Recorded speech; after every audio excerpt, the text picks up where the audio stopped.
So, what are we going to talk about today? We're going to talk about interest rates. Now, the mom and dads that are in the room might be a little more interested in this than the students in the room. But we're going to talk about some things that you're all aware of. And we're going to tie in a little bit of economics as we go along. We've all lived through this. We're almost done, right? We hope. COVID.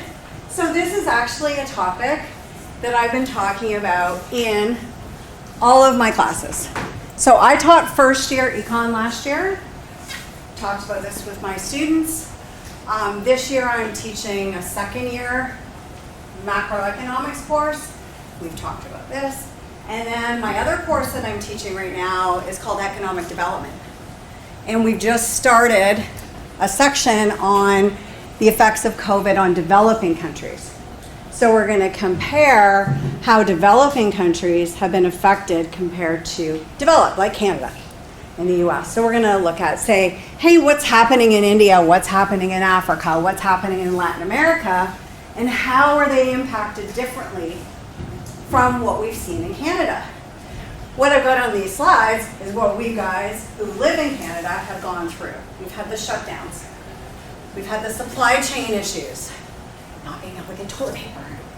If anyone has been looking to try to buy a new car, good luck. I need a new car. I haven't even bothered looking because there's no point. They're just not available. The kind of car I'm interested in is not available right now. So I'm hoping that by this spring, once I'm done teaching for the semester, when I actually have time to look for a car, maybe there'll be cars available. I love to travel. Of course, didn't get to travel for 2 years. And so what are those things doing? They're affecting the overall economic performance of our economy. So something we use to talk about economic performance is gross domestic product, or GDP. It's just a word that we use to talk about how quickly are we growing, in the case of 2020, not growing and contracting. How quickly did we grow in 2021? We actually did really well in 2021. But of course, what goes down must come up. And forecast for 2023. So lots of different things we looked at. We, of course, saw unemployment. People were out of work. Why? Because businesses were closed. You couldn't go into a restaurant because they were all closed. Anyone that could operate online wasn't nearly as affected by unemployment as those people that were front-facing. Service sector, tourism, hospitality, restaurants, hotels, all of those things we know, of course, were adversely affected. Giving you some interesting numbers. Well, I think they're interesting. You might not, but I think they're interesting. So prior to COVID, the unemployment rate was around 5.7%, just under 6. And then at the peak of COVID, massive increase in unemployment rates. Well, we know what we were doing in April of 2020. Nothing, right? We were all home. Working from home if you were able to work from home. Schooling from home for those of you in school, which most of you were in school, and businesses, of course, were shut down. Was everybody affected equally? No. Right, we talked about those who were able to work from home versus those who weren't able to work from home. So the people who were front-facing tend to be lower wages. The people who had more office jobs tend to be higher wages. So what we saw with COVID is it widened inequality, the gap between those with higher incomes and those with lower incomes. And that gap has been narrowing a bit, but we're not back to pre-COVID yet. So even though a lot of people think, hey, we're all back to normal, not all sectors are back to where they were pre-COVID. We also saw women being affected more than men. Why do you think that might have been the case? Why do you think women, in terms of unemployment, were affected more than men were. Retail? What was that, sorry? Retail? Retail, for sure. What other kind of industries were women more in? Service jobs. The service jobs, exactly. And then what else might have played a factor? Healthcare. Mm-hmm. Kids. Staying home with the kids. Yeah. Now, look, a lot of people I know, both parents were staying home, right? We weren't able to go in, so it didn't really matter. But once things started to open up, if you have little kids, somebody had to be looking after those little kids, right? Some families it was the women, some families it was the men.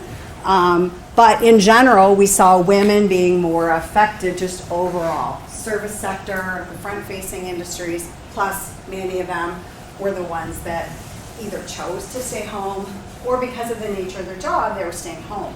And we know those industries were slow to recover. Right? Tourism is not back to where it was pre-COVID. Still not back to where it was. Restaurants, mostly those that survived, seem to be back to pre-COVID. Hotels are still offering lots of deals, so still maybe not back to pre-COVID, maybe by the summer, right? That's a bigger time when we see things, especially because we rely a lot on tourism, of course, for hotels. And that is an absolutely massive number. 18% of over $1 trillion is a lot of money. And we're a little economy. We're tiny. Canada's small. Not geographically, of course, but economically. Small population, small economy. So what did the government do? We have what's called fiscal policy and monetary policy. Fiscal policy is what the government does through spending money, taxes, and so on. Monetary policy is what the Bank of Canada does with interest rates. So the beginning of COVID, when I was teaching online, I focused a lot more on fiscal policy in my classes. And I've now switched this year to monetary policy. Because monetary policy, and honestly in Canada, I'm going to talk about it a little bit, until the last couple of years, has been pretty much the same over the last couple of decades.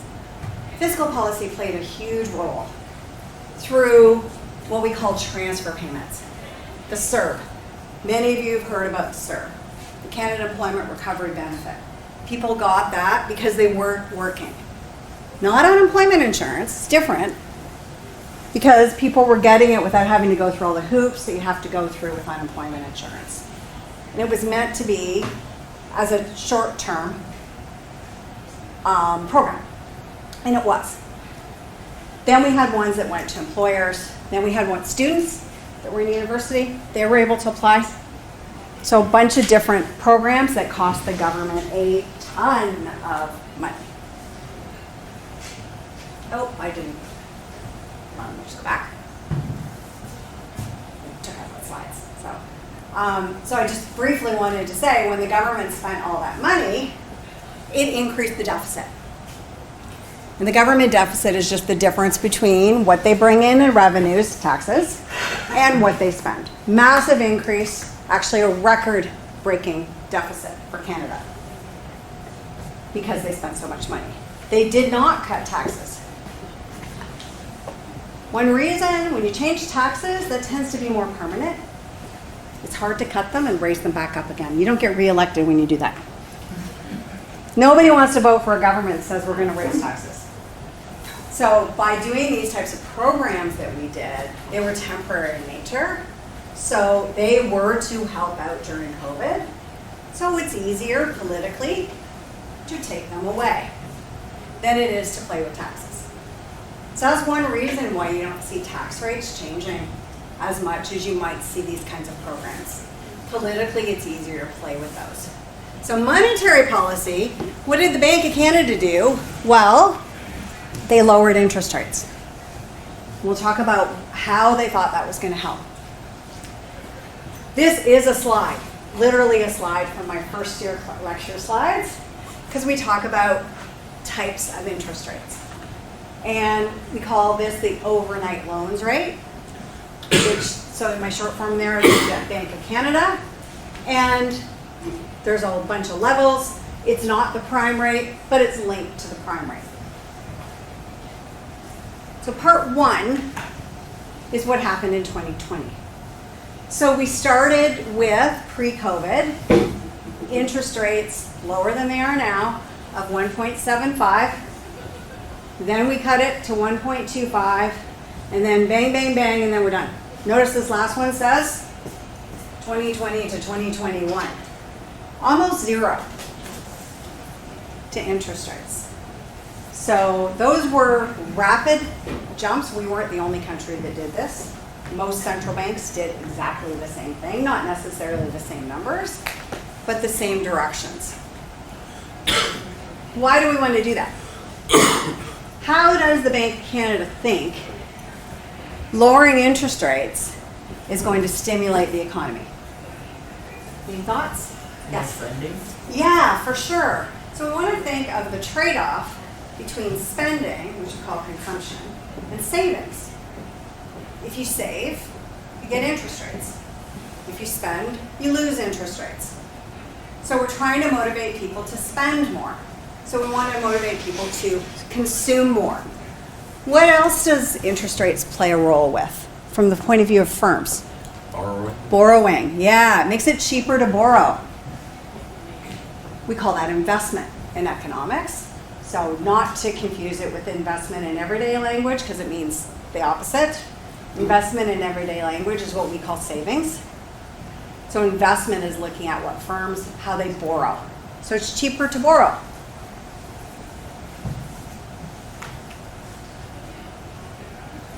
The Canadian dollar moves up and down all the time. Right now it's horrible, right? Relative to the US dollar, many of you are aware, but it's actually not so bad relative to the pound and the euro, which is good because I'm going to Europe in the summer. And so it's gonna be a little cheaper. I'm not going to the US because right now it sucks relative to the US dollar. When we change the exchange rate or the interest rate, the exchange rate tends to move in the same direction. So when the interest rate falls, the Canadian dollar tends to fall. Now this is assuming whoever we're trading with hasn't done anything. And then we see net exports increasing. Net exports looks at what we sell to the US, for example. 80% of our exports go to the US. So if the Canadian dollar falls, Canadian exports are cheaper, Americans buy more of them, our imports are more expensive, we buy less of them, so net exports go up. So these three components here are supposed to stimulate the economy. When the economy starts to grow, we tend to see prices rising. Now, you might think, especially mom and dad in the room, might go, well, we didn't really seem to see much movement. Remember we talked about supply chain issues? You might wanted to spend, but you couldn't buy anything. Might wanted to buy that car, couldn't get the cars. I was on the waiting list for a new hot tub for over a year after I waited 6 months to try to get parts. Couldn't get that. So people wanted to spend but couldn't really spend. So actually what we saw happen in Canada in the summer of 2020 is a dramatic increase in savings actually. Borders were closed, so exports can't move as easily as they were before.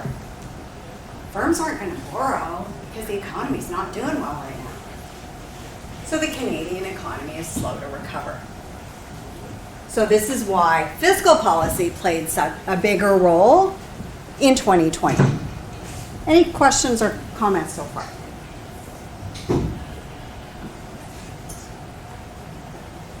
Part two. Part two is more interesting for me as a prof. As a consumer, part two I'm not too thrilled with, but so we'll talk about that in just a second. So a year ago, the interest rate was 0.5. Then we started, as you can see, increasing it. We had a couple of really big jumps. Usually the Bank of Canada only changes the interest rate by 0.5 at a time. And you can see, for example, when we went from June to July, we had a big increase of 1.75, and now a little bit lower, and this is the most recent interest rate from the Bank of Canada. So where were we before? Before COVID, highest was 1.75. Where are we now? 4.5. The latest announcement of the Bank of Canada, they didn't change interest rates. Main reason, we're forecasting a recession for this year. Globally, not just in Canada, globally. So interest rates might stay at the 4.5 for a while. Doubt we're going to see any drops. So sorry. Every so often, Sirius just starts talking to me. Why are we doing this? Inflation. Yes, exactly. Inflation. So remember back here, we said when GDP starts growing, prices start to rise. And as the economy started to recover in 2021 and 2022, we've definitely seen prices rising. The Bank of Canada has a mandate that their role, their main thing they need to do is they're supposed to keep inflation between 1% and 3%, averaging 2%. We're not even close to that. Now, you might say, why did they wait? Well, they waited because of COVID. When you raise interest rates, all the opposite of what I had on the previous slide is going to happen. Spending is going to go down. Net exports are going to go down. Investment's going to go down. We've got this additional contractionary effect. What's another huge factor that we've seen, of course, is housing prices and mortgages in Canada. Right? This interest rate going up makes mortgages so much more costly. On top of housing prices that went through the roof, basically, for the first year and a half of COVID. Slowing down a bit now. So these are all outside effects. The Bank of Canada is worried about causing too much of a dampening effect by continuing to raise interest rates, even though we're not in our inflation target as of yet. Now, you might say, why do we care about rising inflation? Well, as is consumers, no, we care. It costs more. Go to the grocery store, everything costs more. On top of houses and everything. In terms of long-term forecasts for firms and employees and everything, having that target really, really makes a difference in terms of stability and reasonably correct expectations. You're less likely to be wrong, effectively, why you have that target. And there's some inflation numbers to kind of show where we were and where we are right now. So inflation is certainly falling from the peak of 2022, but you can see it's pretty slow right here. And we're still way above that average of 1% to 3%. So we still have a ways to go. And that's why we don't really know, hey, what's the Bank of Canada going to do going forward? So I'm going to just skip over a couple of these just because I don't want to take over the people's time after me. I kind of talked about most of that. The good. So I talked about inflation being the bad. The good is we're basically back to a lower level of unemployment than we were when COVID started. That's good. Now, remember I said not all sectors are back to where they were, so we've seen some distribution effects that have happened. We've also seen both female and male numbers getting better, which is good. We talked about that inequality.